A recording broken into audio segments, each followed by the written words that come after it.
Teresa says she wants to check out an area if I like it, and I look for a place to stay for 1 or 2 weeks. You know, Teresa, that's a great idea.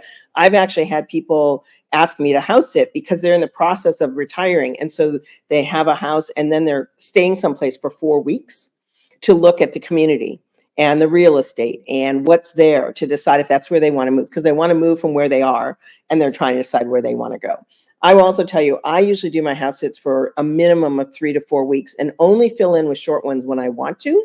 But when I make that schedule, I start with these big chunks of time. So there are a lot of retirees, probably some of you on this call, who can spend a lot of time away, but have a pet they need to take care of. That's a great way to start locally, is just to take a weekend house sit and see if you like it. Are there sits without pets? Yes, there are. They tend to be referrals, not part of the sitting platforms. There are other platforms that you can use, the sabbatical platform, and others. You can filter, though, for the type of animal you want. But if all you want is sit cats, you can filter. So the date, the location you're interested in, how long you want the sit to be, which animals, dogs, cats, farm animals, chickens. It's a whole list, and you can decide which ones you want.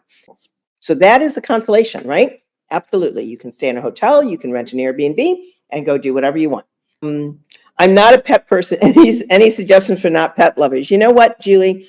I have a number of Facebook groups that I'm in with people who want to travel. So I did an 8-week pet sit last summer with a couple whose kids are all grown, and they were going away for 8 weeks and were not comfortable leaving their house alone. The water line broke, or there was a gas leak, anything like that. They wanted somebody there, and for security, to have somebody who's coming and going from the house. So I had the entire house to myself for 8 weeks. Those are normally on referral.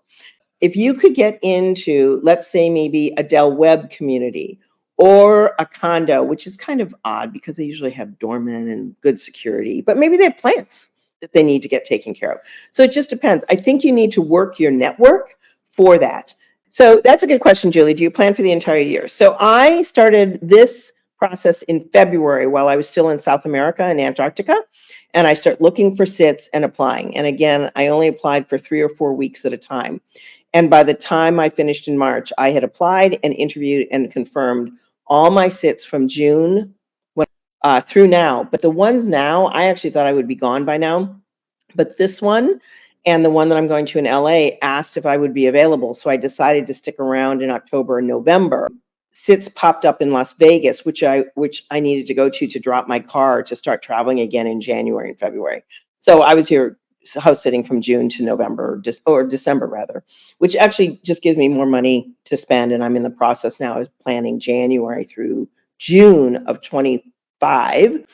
And there's some amazing deals on some cruises, river cruises and cruises for 26, which I have never planned that far in advance. My joke is I could be dead by then.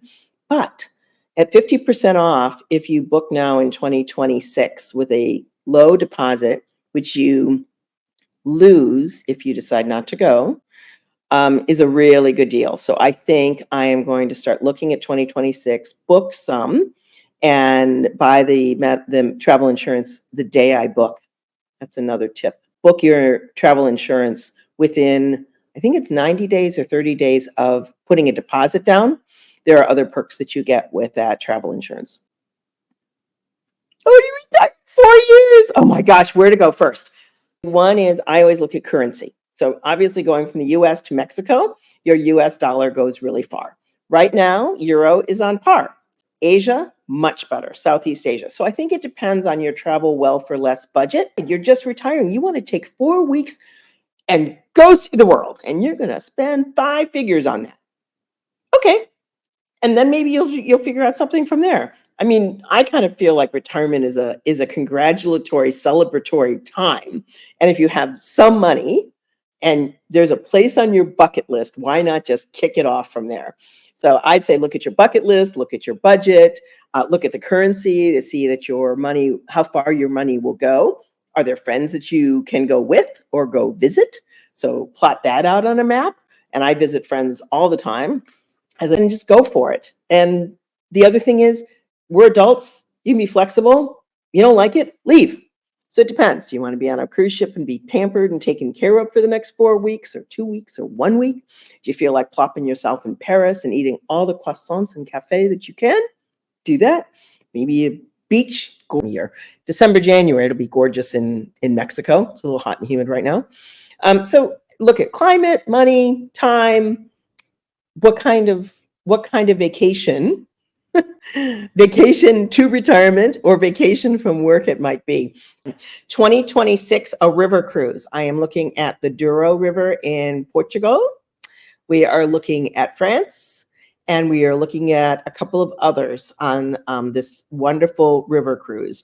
We only need 7 people to make a group. I will be putting that on the email. So if you are not on the Talisman Travel Tribe, make sure that you sign up on the website, where'sbabs.com. And we'd love to have you, and you'll get information about the cruises and more tips and hacks for traveling well for less. Thank you for asking, Teresa. I very much appreciate that question. So Cheryl, Puerto Vallarta, I was there. I got there in November by the time the apartment was ready and everything. And then I rented out the 2nd bedroom, second bath during COVID. You have to watch the video because it's really good. It's my highest ranking video. Just go to the videos and hit most popular, and it's right there. Renting out the 2nd bedroom and the 2nd bathroom, and never paid for rent because the women who came in to rent it covered the rent. November to April is okay. You know, the thermostat kind of goes down in December, January, and becomes this gorgeous, beautiful, non-humid 70 to 80, 90 degrees. And then in April, it was starting to climb up again. So actually, I left Puerto Vallarta and came back to Chicago and rented an apartment in Chicago for 7 months, and then took off traveling again. Again, climate for me is a big one. 55 to 75 degrees with no humidity is my perfection. Annie, I follow the sun. So having grown up with 50 years in the Midwest in Cleveland and Chicago, I have done my penance in snow. I only go to snow for Antarctica or something like that because I want to. Otherwise, I really don't carry winter clothes with me. So, but I really appreciate you coming and joining me. Please go to where'sbabs.com. I'd love to have you subscribe to the email list and join the tribe, and you'll get special perks and access to things that not everybody gets access to. Send me your questions. My email address and my contact form is on the website, and love to see you. And November 17th, join us for my top 10 tips for house sitting, and we'll go from there. Thanks so much, everybody. Have a wonderful day.